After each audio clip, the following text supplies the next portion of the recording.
இது விட்டது டிரான்ஸ்லேஷன் பிரச்சனைன்றது மிக முக்கியமான உண்டு. இப்போ ஐக்கிய நாடுகள் சபையில் கூட இப்போ நாங்கள் கதைக்கிறத சரியான முறையில் டிரான்ஸ்லேஷன் பண்ணினதான்றது கேள்விக்குறிதான். உண்மையான விடயம் அவங்களுக்கு போய் சேரையில. இதால எங்களுக்கு இன்றைக்கு வரைக்கும் இன்றைக்கு 14 வருஷம் தாண்டியும் எங்களுக்கு தீர்வு வரையிலேண்டா சொன்னால் நம்ப மாட்டீங்க. நான் நினைக்கிறேன் 3 லட்சம் 4 லட்சத்துக்கு மேலே சனம் செத்தது எங்களோட கண்ணுக்கு முன்னாடியே செத்தது. அவை 1 லட்சம் மட்டும் தான் சொன்னா 3 லட்சம் 4 லட்சத்துக்கு மேலே சனம் இந்த குறுகிய இடத்துக்கு இருந்தது.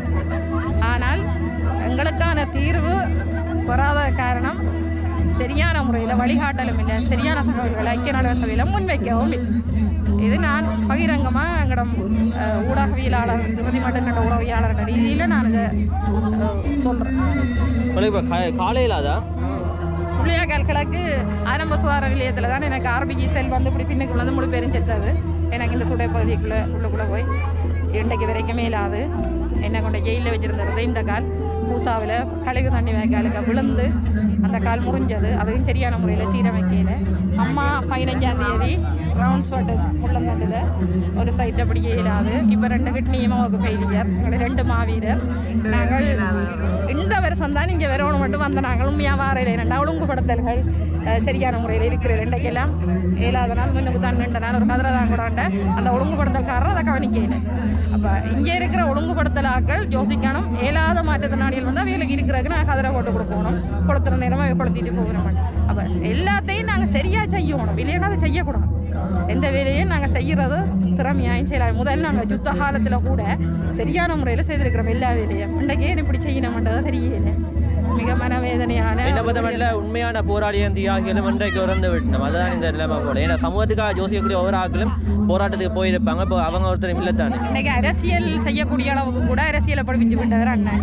ஆனால் இன்றைக்கு அரசியலில் போகிறதுக்கு எத்தனையோ திறமையான ஆக்கள் இருந்தோமோ அவங்கள உள்வாங்குறையில் இந்த அரசியல் கட்சிகள் அவங்கள ஒரு பகடக்காயாக தான் பயன்படுத்தி கொண்டிருக்கிற முடிய வாங்குவோம் உங்களுக்கு பிரச்சாரம் செய்யணும்னு சொல்லி நம்ம முடிய அவங்கள வச்சு கொண்டு அவங்கள முதன்மைப்படுத்தி அவங்கள வச்சு செய்யணும்ன்ற எண்ணமே இல்லை. அப்போ உண்மையான நிலப்பாட்டை வெளியில் கொண்டு வர்றதுக்கு உரிய ஆக்கள் அந்த களத்தில் நின்று பாதிக்கப்பட்ட ஆக்கள் தான். இந்த விஷயத்தை வெளியில் சொல்லாமல் எங்களுக்கு எப்பவும் தீர்வு கிடைக்க போகிறது இல்லை. இதுதான் உண்மை. ஒழுங்காக போய் டிரான்ஸ்லேஷன் பண்ணி ஒழுங்கான தீர்வை ஐக்கிய நாடுகள் சபையில் முன்வைக்கணும். என்ன அதுக்கு எல்லா கட்சியும் ஒன்றாக நிற்கணும். இது என்னென்ன தம்பி இப்போ நீங்கள் கேட்குறபடியே சொல்கிறேன். உண்மையாக பாதிக்கப்பட்ட ஆக்கள் சொல்ல வர அவைகளை கழிச்சு விட்டுட்டு சும்மா இருந்துடுமല്ലോ பின்னால் தெரிஞ்சிடும். அவைகளையும் பேசாமல் இருந்துடுமല്ലോ. அவைகள் சொல்றதுதான் இப்போ எடுபடுது. அப்போ உண்மையா பாதிக்கப்பட்ட வயது போனாக்களையும் கூட்டிக் கொண்டு போகணும். வயது போனாக்களை கூட்டிக்கொண்டு போறதுக்கு முதலையா கணக்க வேண்டாம். ஊடகம் செய்தது இறுதி மட்டும் நான் என்றால் என்ன குடியொருத்தரம் வந்து நெஞ்சந்திக்கு எங்களை வாங்க கொண்டு குடியொருத்தரும் கேட்க. அப்போ இறுதி கட்டம் வரையும் சாட்சியா இருக்கிறார்கள் யாரோ, அங்க போறவை யாரோ, கதைக்கிறவை யாரோ. இதுதான் உண்மையான விடயம். இப்போ எல்லாரும் எங்களை வச்சோன்னு அரசியல் செய்யணும். இதுதான் உண்மை. அரசியலும் தீர்வுதாரம் மட்டும் அவங்களுக்கு பின்னால் திரிகிறாங்க. வெளிநாட்டில் இருக்கிறவையும் சரி, இங்கே உள்நாட்டில் இருக்கிறவையும் சரி, இங்கே இறுதி கட்டத்தில் என்ன நடந்தது முழுமையாக தெரியாது. இதால தீர்வு கிடையாது. எங்களுக்கு செத்த மாவீரர்கள் நினைக்கிறேன் 50,000க்கு மேற்பட்ட மாவீரர்கள், செத்த பொதுமக்கள், காணாம போனதுகள், இதுகளுக்கான ஒரு தீர்வு கிடைக்காது. அது கிடைக்க வேணும் என்று சொன்னால் ஒரு ஆளால் முடியும். அது ஆரண்டு எல்லாருக்குமே தெரியும். அந்த ஒரு ஆளால் நான் அதுக்கு தீர்வு பெற்று தர முடியும். அவர் இல்லையன்றாங்க இருக்குன்றாங்க, அது வேற விஷயம். உண்மையிலேயே அவரால் இதுக்கான தீர்வு பெற்று தர முடியும். மற்ற யாராலையும் முடியாது. இங்கே இருக்கிற அரசியல்வாதிகளும் சரி, இந்த பொய் சொல்லி தெரிகிறதையும் சரி, இல்லை உண்மையிலேயே இருக்கிற ஊடகங்களும் சரியான முறையில் தகவல்களை வெளியில் கொண்டு போகிறாங்க. அதால் ஊடகங்களும் சரி எல்லாருமே சரியாக செயல்பட்டால் எங்களுக்கான தீர்வு கிடைக்கும். இல்லைன்னா கிடைக்காது. நன்றி அக்கா. Okay, thank you. 2 பேர் இராணுவத்தின் கையில் கடைசி கட்டம் கொண்டு கொடுத்துட்டு போனாங்க. இன்றைக்கு நாங்கள் வலிந்து காணாமல் ஆக்கப்பட்டோம். கையில் கொடுக்கப்பட்டாங்க. பொய் பயந்தி கொடுத்து எங்களை அமர்த்தி கொண்டிருக்கணும். இங்கே அரசாங்கம் பொய் பயந்தியில் தான் இருக்குது. இல்லைன்னா எங்கள்கிட்ட தரையில் என்ற நிலையில் அவை சொல்லிடணும். நாங்கள் கையில் கொடுத்த எங்களுக்கு தான் இது இப்போ சாட்சி இருக்கேக்க அப்புறம் என்னென்று அவர் இல்லையென்று சொல்லலும். இப்போ நாங்கள் ஒரு இதில் இருந்து நாங்கள் நேரடியாக போராடுறோம் கதைக்கிறோம்டா உடனே சிஐடி எடுக்கிறான்னு என்னென்னா அம்மா உங்களுக்கு என்ன வேணும், என்ன சாப்பாடு வேணும், என்ன வீடு வேணுமா, வாசல் வேணுமா, அது வேணுமா, இது வேணுமான்றதான் எங்களோ பிள்ளை தான்.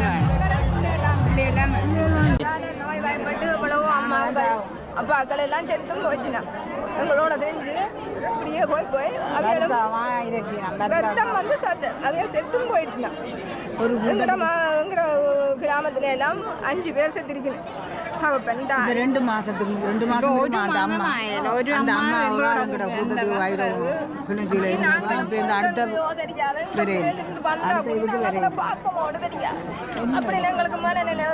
இலக்கையில நாங்க ராணுவத்துல கையில கொடுத்தனாங்க. இலக்கையில நாங்க கையில கொடுத்தனாங்க. கையில கொடுத்தா பிள்ளைங்களான்னு சொல்லிடுமா. அப்ப நாங்க கொண்டு உங்களை கையில கொடுத்தா சொல்லிடுமா நாங்க செத்து போயிட்டீங்க இல்லை சொல்லலாம். அப்படித்தான் என்றும் நாங்கள் ஒரு விதமான ஒன்று அதுகளுக்கு நல்லதோ கட்டதோ ஒன்றும் செய்ய இல்லை. இந்த இதில் வந்து ஊடி நாங்கள் சும்மா இருந்தால் அழுதுட்டு வாரோம். எங்கட பிள்ளைகள் என்னமோ அதுகளுக்கு ஒரு நல்லதை செய்தும் பார்க்கல கெட்டதை செய்தும் பார்க்கல. அப்படி ஒரு பாவியெல்லாம் திரிகிறோம். ரோடு போடலாம் வெயில் வெயில் 16 வயசுலையா? என் உள்ள 16 வயசு 5 மாதம் 14ஆம் தேதி நான் கொடுத்தேன் ராணுவத்தின் கையில். ராணுவம் இன்றைக்கு இங்கே என்ன விசாரிச்சுட்டு கொண்டு வரான்ட்டு போன பிள்ளை இஞ்சால வர பிள்ளைகளாக இருக்கும் பிள்ளை இந்த இதில் வர பிள்ளைகளாக அவவும் எடுத்து நல்லா வந்து அவளோட படிச்சுட்டு பிள்ளையோட அந்த தொண்டரை அசிங்கமாக படிப்பிச்சேன். இன்றைக்கு அதுகளுக்கு டீச்சிங் கிடைச்சிருக்கு. அவன் அப்பா வந்து 93ஆம் ஆண்டு சவளப்பாய்ச்சல் சூனரி அதில் காயப்பட்ட ஒரு பிள்ளைகள் இயங்காது. அவன் புள்ள அந்த புள்ள தான் கல்யாணம் பேசையும் வேணாமன்ட்டு சொல்லி எங்களோட குடும்பத்தை பார்க்கணுமே. அம்மா நான் போனா எல்லாரையும் கொண்டு போயிடுவேன். வந்த தங்கச்சி தம்பி போனவா முடிஞ்சது பரபரமாக நல்ல வந்து எங்களோட புள்ள வந்து